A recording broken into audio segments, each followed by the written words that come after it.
Salut les petits clous, vous avez à peu près 10 minutes pour parler de la polémique Aya Nakamura.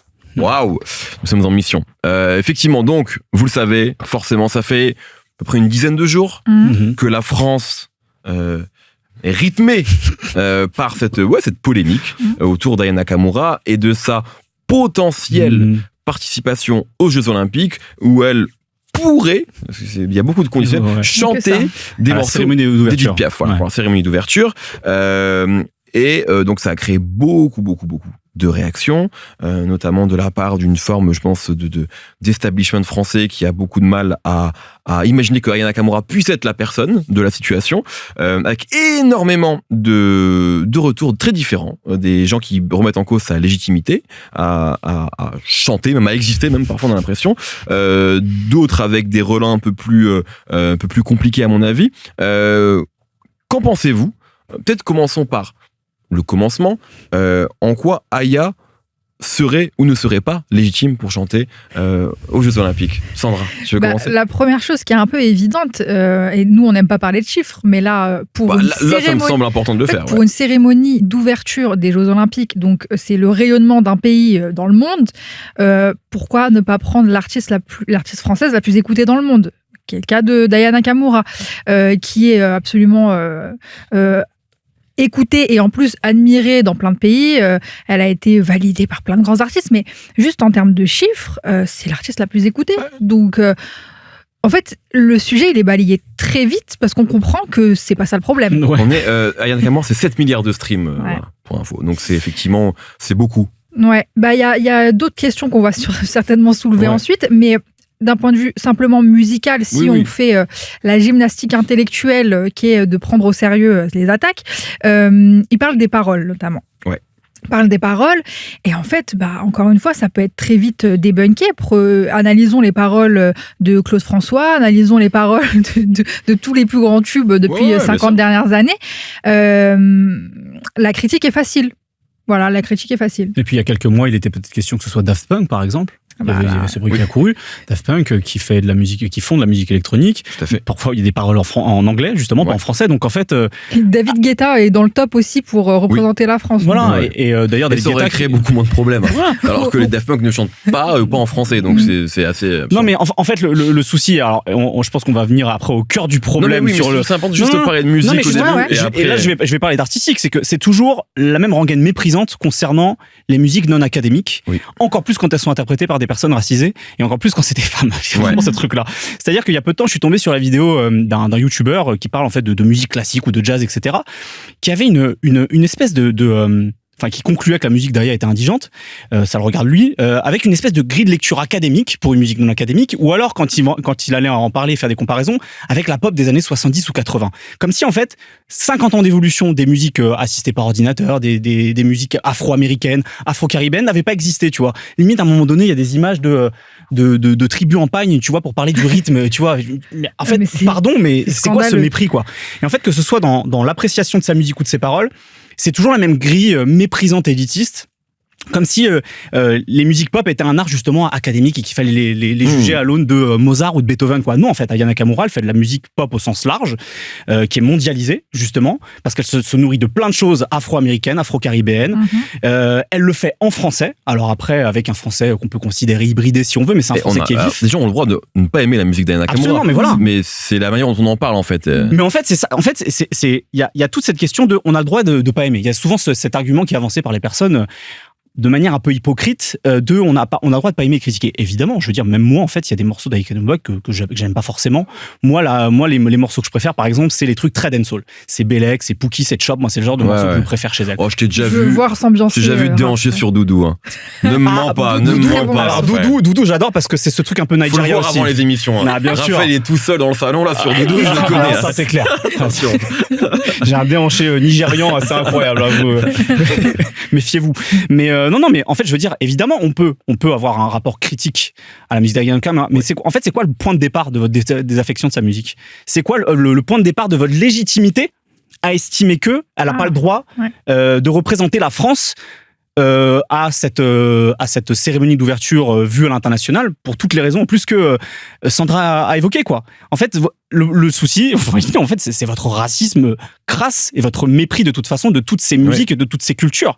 Donc, je veux dire, il y a même pas de contestation possible de ce que représente Aya Nakamura, parce que aussi dans la pop, il y a et ça, franchement, toute catégorie musicale confondue, dans le rock, dans les musiques électroniques, dans les musiques afro-américaines, afro-caribéennes, tout ce qu'on veut. Il y a ce truc de représentativité et de se sentir justement représenté par quelqu'un aussi. C'est un facteur qui est monstre, en fait.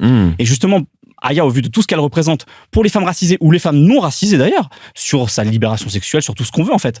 Et pas que pour les femmes, pour les hommes de banlieue. Exactement, bien sûr. Même, parce que je parlais de représentativité, non, mais t'as raison.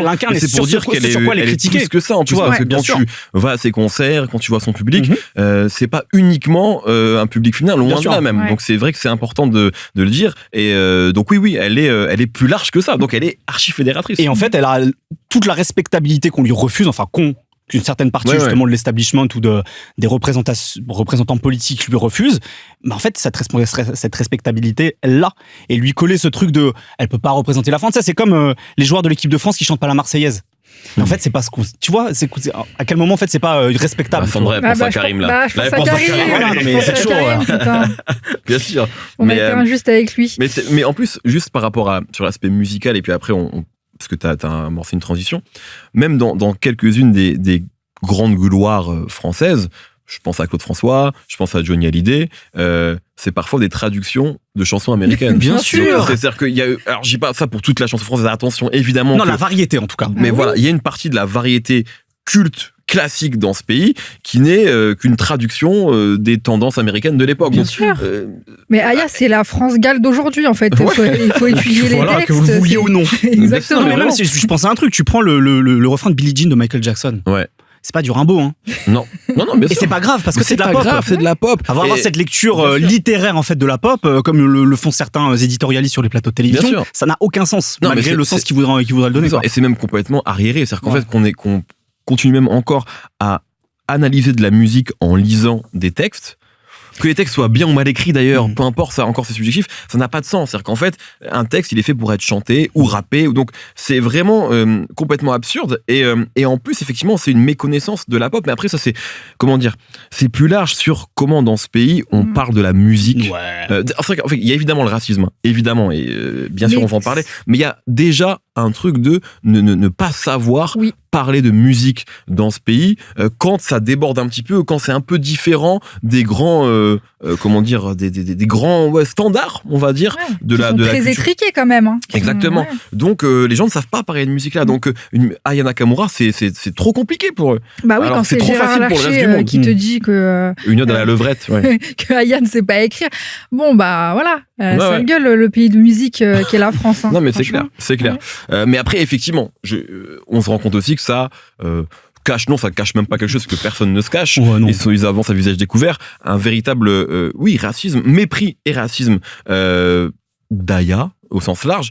Et ça c'est quand même assez incroyable parce que j'ai moi le sentiment que c'est presque, je vais pas dire que c'est propre à la France, mais on est le seul pays, enfin j'ai l'impression un des seuls pays qui s'affiche quasiment toutes les semaines avec une polémique raciste comme ça. C'est quand même assez hallucinant et que ce soit sur le foot, sur le cinéma, sur des faits divers. La culture populaire. Exactement. Là, la couverture médiatique est internationale sur cette histoire. Tout le monde entier s'insurge face à ça.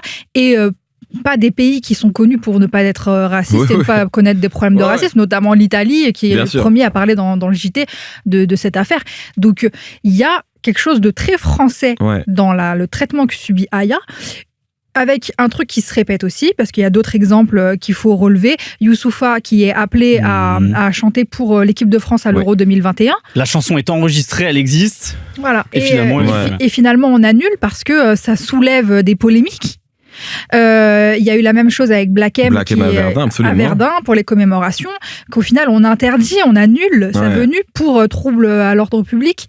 Donc à un moment, il faut arrêter de tourner autour du pot, il faut regarder en face quel est le problème. Et je pense qu'on se perd aussi, et on est obligé d'en parler aujourd'hui, c'est important de le faire, mais on se perd aussi à débattre alors que tout ceci n'est qu'une instrumentalisation des partis d'extrême droite pour, en fait, s'accaparer des sujets qui vont faire parler et juste faire passer une idéologie raciste. Voilà. Non, mais c'est ça, c'est une énième manifestation du pouvoir de nuisance de l'extrême droite sur le fait de dicter l'agenda politique ou l'agenda médiatique dans ce pays, quoi, et continuer à sortir les mêmes rengaines racistes constantes, quoi. Voilà, tu as cité ces exemples-là, on peut remonter jusqu'à Sniper en 2003, qui était déjà chapeauté par Génération Identitaire, je crois, à l'époque. Donc, ouais, non, c'est vraiment ça, c'est toujours la même chose, toujours la même rengaine. Ouais, voilà, et Aya, on l'envoie au casse-pipe parce que au final, elle a rien dit. Elle a répondu à Macron qui lui a demandé qu'est-ce que t'aimerais qu'est-ce que tu aimes dans le répertoire français ? Elle a dit Édith Piaf, et tout de suite, ça s'est enflammé. Donc, il n'y a même pas eu une volonté première. Et en vrai, la vraie question, c'est faut que Aya chante ses propres chansons. Elle n'est pas obligée d'interpréter le répertoire d'Édith Piaf. Elle peut interpréter ses chansons. Non, c'est vrai. Mais en plus, alors, indépendamment de la polémique, franchement, en réfléchissant, je ne vois pas qui d'autre pourrait le faire. Non. Aujourd'hui. Soit tu prends Patrick une légende. Bruel, je pense, selon Estelle Denis. Oui, Estelle Denis, ouais. J'ai couru un 10 km avec elle, j'ai fait un meilleur temps qu'elle. Bref, c'est pas le sujet. Non, mais en réalité, soit tu prends une légende, quelqu'un d'historique, effectivement. Michel Sardou, c'est pas il a réagi. Il a réagi, on lui a posé la question, qu'est-ce que vous pensez d'Anne Moret ? Il a fait, mais vous pensez que j'en ai quelque chose à foutre ? Il a fait la réponse la plus Sardou possible. Mais en vrai, la plus grande légende, elle est décédée, c'était Johnny Hallyday. C'est vrai. Mais c'est bon, on l'a épuisé. Il a fait l'hymne de l'Euro, il a fait toutes les flammes olympiques. C'était la Coupe du Monde. C'était la Coupe du Monde 2002. Mais c'est vrai que ça refait, à part un DJ Snake, si on parle de Rihanna, mais qui ne chante pas. Qu'est-ce qu'on va reprocher encore à DJ Snake ? Enfin, qu'est-ce qu'eux vont reprocher à DJ Snake ? Et c'est quelqu'un qui est d'origine algérienne, je crois. Oui, tout à fait. Voilà, mais on voit le truc venir gros comme une maison, quoi. Non, mais ton DJ Cut Killer qui refasse sa routine en 1995 dans la haine avec Edith Piaf et tout le monde sera content. Waouh ! On a trouvé le truc. C'est bon. Ça, c'est ça qu'il faut faire, en fait. Il faut faire ça. Aya appelle Cut Killer et tu hijack le truc. C'est ça. Bon, bref, en tout cas, c'était une réaction à chaud. Enfin, à chaud. Il s'est passé quelques jours quand même. On est toujours très on est toujours à cran, mais qui, j'espère, va un peu désenfler. Et j'espère qu'Aya se porte bien, surtout. J'espère que ça la... Quel que soit le choix qu'elle fait, oui. Espérons qu'elle aille bien et que ça débranle pas. Ça la touche pas trop. J'imagine, je sais pas pourquoi, moi, j'imagine... s'en foutre de tout, mais peut-être que je me trompe, peut-être que ça la touche et que ça l'affecte en fait, donc voilà, j'espère que ça va et qu'elle fera ce qui lui semble être juste surtout. Voilà, merci beaucoup et on se retrouve bientôt pour un nouveau Code Review. Aya, on t'embrasse, voilà.